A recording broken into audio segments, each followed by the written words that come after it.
kasih Anda masih bersama saya di Laporan Pemilu. Sejumlah lembaga survei merilis hasil survei pasangan Capres-Cawapres dan hasil pasangan paslon Prabowo Gibran selalu unggul. Bahkan beberapa hasil survei elektabilitas Prabowo Gibran melampaui 50%. Jika elektabilitas Prabowo Gibran terus naik, bagaimana peluang Pilpres satu putaran? Telah hadir di studio Ketua Asosiasi Survei Opini Publik Indonesia, Bapak Umar Bakri. Pak Umar, selamat sore. Selamat sore Mbak Eli. Terima kasih Pak Umar sudah hadir di studio, menembus kemacetan Jakarta. Pak Umar, ini surveinya makin menunjukkan bahwa pasangan Prabowo Gibran semuanya di atas 50% nih Pak. Artinya peluang satu putaran itu apakah semakin memungkinkan? Karena bisa jadi nanti hasil-hasil survei berikutnya ya kita tidak tahu, tapi ini memperlihatkan tanda-tanda bahwa semakin naik. Gimana Pak Umar? Iya, memang trennya seperti itu Mbak Eli ya. Jadi dari 3 paslon ini, paslon nomor 2 Prabowo Gibran menunjukkan tren yang terus meningkat ya, elektabilitasnya. Sedangkan pasangan nomor 1 Anies Caimin itu stagnan, naik enggak, turun enggak. Kalau Ganjar Mahfud itu cenderung menurun. Ya. Nah, itu juga terkonfirmasi dalam hasil survei sejumlah lembaga riset yang terakhir. Bahkan hari ini juga ada Indonesia Polling Station. Oh, bahkan lebih tinggi, itu 50,9. Iya, 50. Nah, kalau Indonesia Polling Station hari ini itu 51,8%. Oh, oke, 51,8%. Sedangkan Anies Caimin itu sekitar 21%. Wah, ini dapat bocoran terbaru ya? Karena lembaga-lembaga survei ini kan anggota asosiasi Jadi, saya. Pak Umar update ya? Setiap kali rilis pasti menyampaikan informasi ke saya. Berarti kita media nanti sebentar lagi dapat update-nya. Iya. Silakan Pak Umar. Jadi sejumlah lembaga sudah terbukti menyampaikan bahwa elektabilitas Prabowo Gibran menembus angka batas minimal satu putaran ya, selesai satu putaran itu 50+1. Tetapi sejumlah lembaga mainstream ya, seperti LSN, kemudian sebelumnya itu Ipsos ya, sebuah lembaga survei Perancis yang mempunyai perwakilan di Indonesia, itu merilis hasil survei yang juga hampir sama. Kalau Ipsos itu 48,5, LSN tadi yang ditayangkan 49,5. Jadi apakah Pilpres akan berlangsung satu putaran atau 2 putaran? Semua peluang masih memungkinkan terjadi. Tetapi kalau melihat tren dalam 2 bulan terakhir di mana pasangan nomor 1 Anies Caimin cenderung stagnan, kemudian Ganjar Mahfud cenderung terus merosot, prediksi saya Pilpres 2024 ini dapat diselesaikan dalam 1 putaran saja.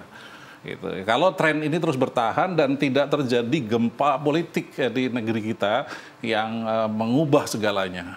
Iya.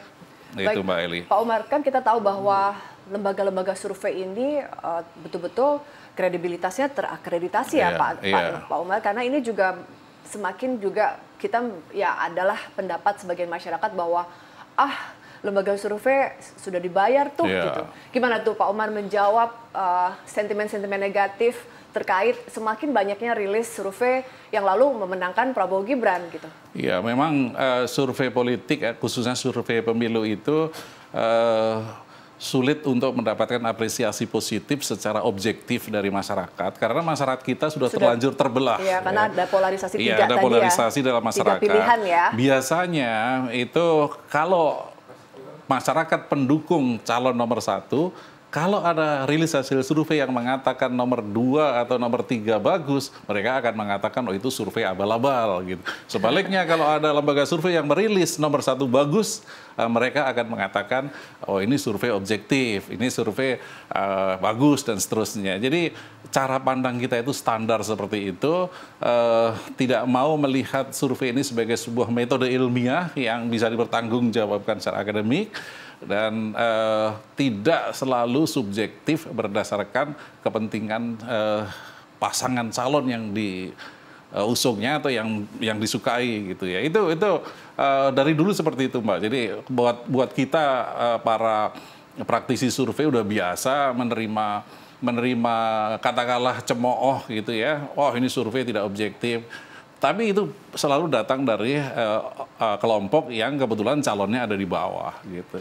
Pak Umar, pemilu atau pilpres ini kan tidak berlangsung sekarang dan lembaga survei juga sudah ada puluhan tahun. Nah, Pak Umar bisa cerita kepada kita semua masyarakat dan pemirsa bagaimana sebetulnya pengalaman Pak Umar yang sudah puluhan tahun di lembaga survei bisa menyampaikan kepada masyarakat bahwa biasanya hasil survei ini dengan kemudian real dari hasil penghitungan KPU itu tingkat hasilnya sama atau akurasinya dengan hasil survei seperti apa, Pak? Ya, karena lembaga survei itu banyak sekali ya Mbak ya, dan dari situ juga gradasi kualitasnya juga macam-macam kan ya. Ada yang profesional, ada yang setengah profesional, ada yang masih belajar dan sebagainya. Kalau lembaga-lembaga survei mainstream yang profesionalismenya sudah teruji dalam sejumlah, bukan pemilu 5 tahunan, tapi juga pilkada di berbagai daerah ya. Kita udah puluhan bahkan ratusan kali melakukan survei-survei. Itu tingkat akurasinya tidak perlu dipertanyakan. Memang kadang-kadang ada anomali di daerah tertentu gitu ya, beberapa survei meleset gitu. Tapi secara umum itu hasil survei dengan hasil akhir penghitungan KPU itu tidak berbeda jauh ya. Sebagai contoh misalnya LSN itu pada 2009 memprediksikan Partai Demokrat akan menang dengan 20,85%. Itu prediksi dari 20,85%. Tapi hasil KPU ternyata 20,87%. Hanya beda 0,02% gitu. Berarti tingkat akurasi lembaga survei bisa dipertanggungjawabkan ya? Kalau lembaga-lembaga survei mainstream itu kita secara metodologi tidak perlu ragukan. Karena kita sudah menjalani berbagai macam proses sertifikasi, proses pelatihan, baik di dalam maupun di luar negeri. Dan metode itu teruji dalam sekian ribu event pemilu baik di Indonesia maupun di luar negeri, Mbak.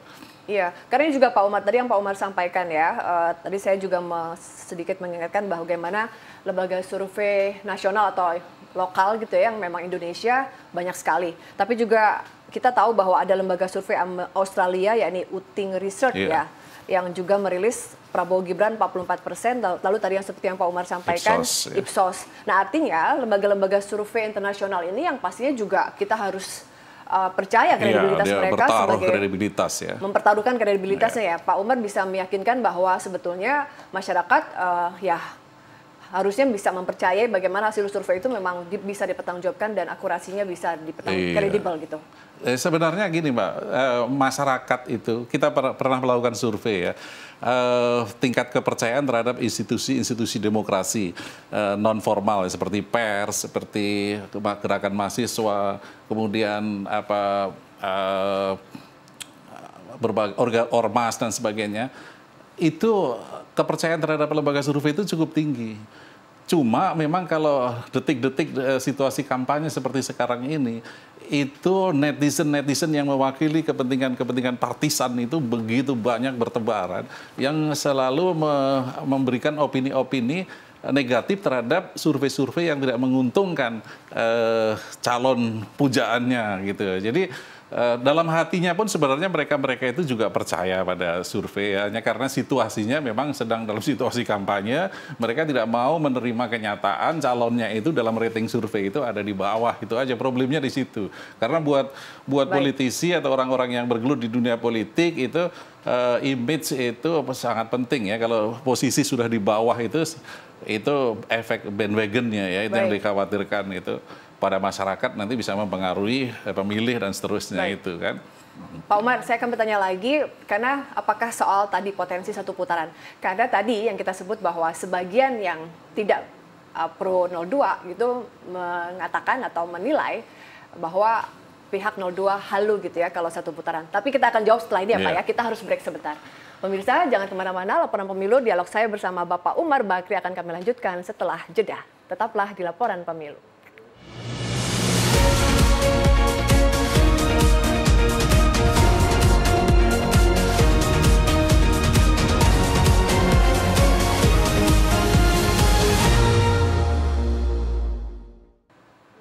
Terima kasih Anda masih bersama Laporan Pemilu. Dialog saya bersama Dr. Umar S. Bakri, Ketua Umum Asosiasi Survei Opini Publik Indonesia, ASOPI. Saya lanjutkan kembali.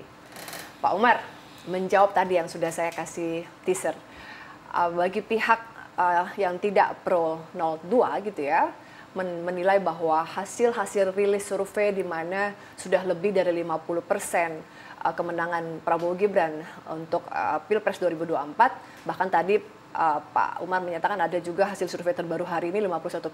Iya. Nah artinya potensi satu putaran semakin tinggi. Tapi buat 1 dan 3 misalnya atau buat pendukung 1 dan 3 menilai bahwa luluh gitu, kayak nggak mungkin gitu satu putaran. Nah seperti apa Pak Umar menjawab hal ini?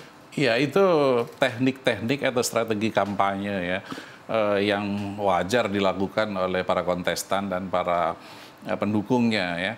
Tetapi saya percaya karena kita juga kenal dengan mereka-mereka juga, kita bukan dalam posisi yang bersaing ya. Mereka sebenarnya percaya juga pada survei-survei itu. Karena kalau kita tidak percaya sama survei, kita mau percaya apa lagi? Mau percaya sama dukun. Kan kalau nggak ada survei berarti alternatif lain kita pada prediksi dukun kan gitu.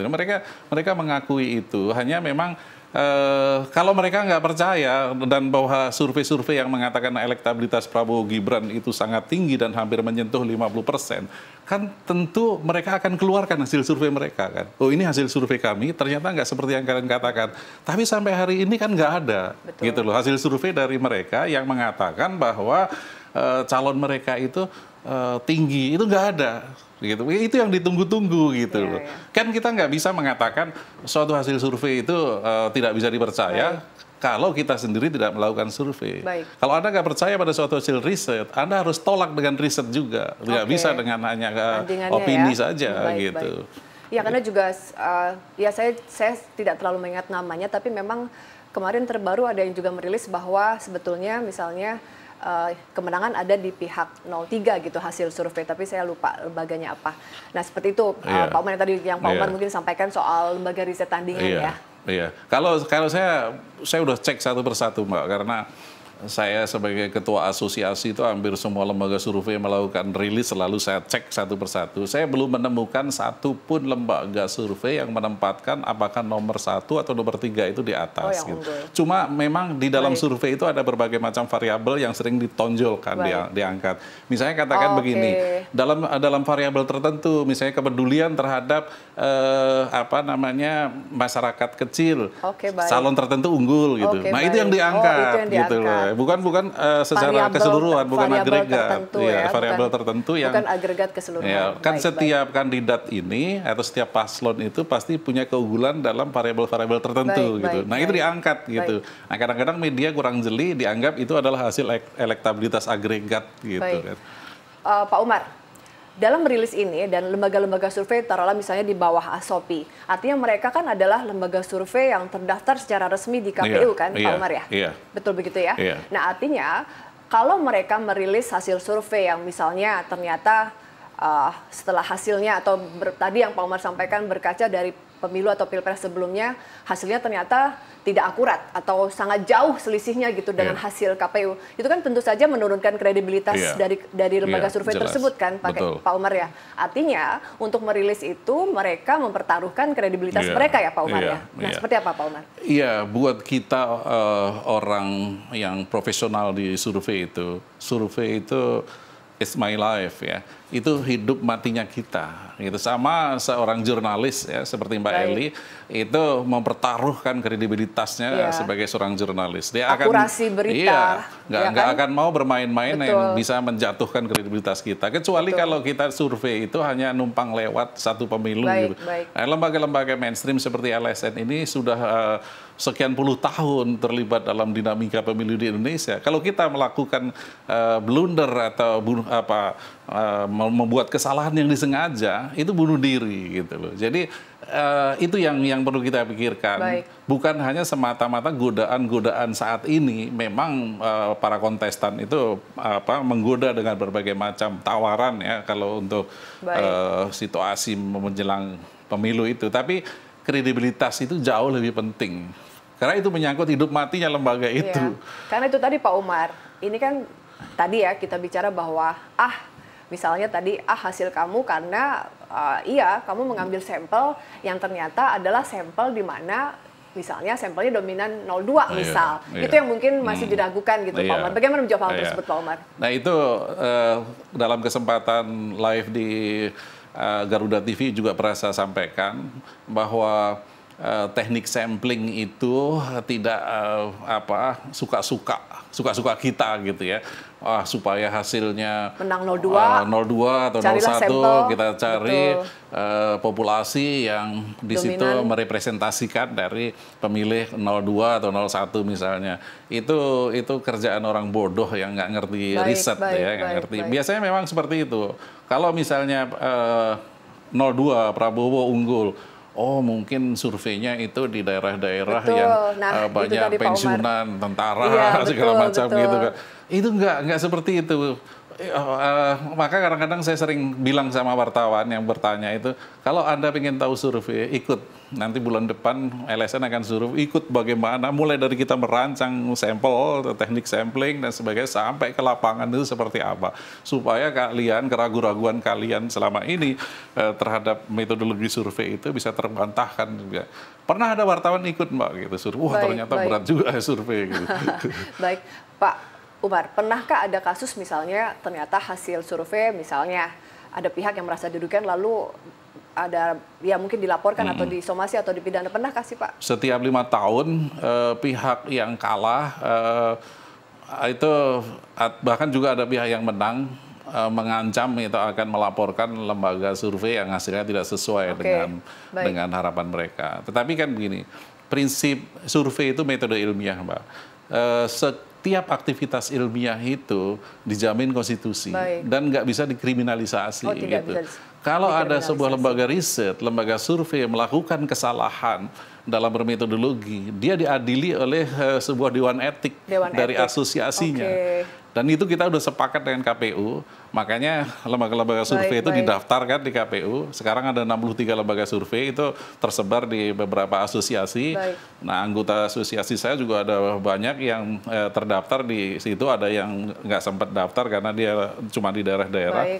Nah, itu mereka ini nanti kalau anggota asosiasi terbukti melakukan kesalahan, dia diadili oleh Dewan Etik Asosiasi. Kalau lembaga survei yang tidak terdaftar di KPU, KPU nanya kepada kita, para asosiasi, gimana ini? Ya terserah KPU mau diapakan. Mau dibawa ke ranah hukum ya, itu terserah KPU karena yang punya hajatan pemilu ini kan KPU. Gitu. Pak Umar, satu pertanyaan terakhir dan kesimpulan. Kampanye tinggal 28 hari lagi menuju pencoblosan. Mungkin tadi yang Pak Umar sampaikan, lembaga survei akan terus merilis kembali dan artinya tadi yang Pak Umar meyakini sekali bahwa sepertinya Pilpres satu putaran. Apakah Pak Umar akan makin yakin ke depan akan satu putaran?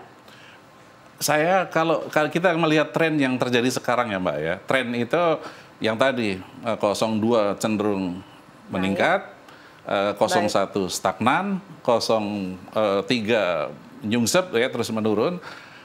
Kemudian berbagai perkembangan politik seperti banyak kader-kader PDIP yang menyeberang ke 02, terus terjadi gejolak di internal mereka, segala macam lah perkembangan-perkembangan itu adalah indikasi bahwa kemungkinan Pilpres satu putaran itu sangat besar. Tetapi ini politik ya. Politik itu berbagai kemungkinan bisa terjadi kalau tiba-tiba terjadi gempa politik. Seperti sekarang nih isu pemakzulan gitu ya. Ini kalau bergulir terus nggak terkendali, ini bisa membuyarkan segalanya gitu. Jadi yang potensi satu putaran itu bisa berantakan kalau pemilu gagal ya, gara-gara pihak yang akan kalah nggak siap, ya lebih baik pemilu batal dengan ada pemakzulan dan sebagainya.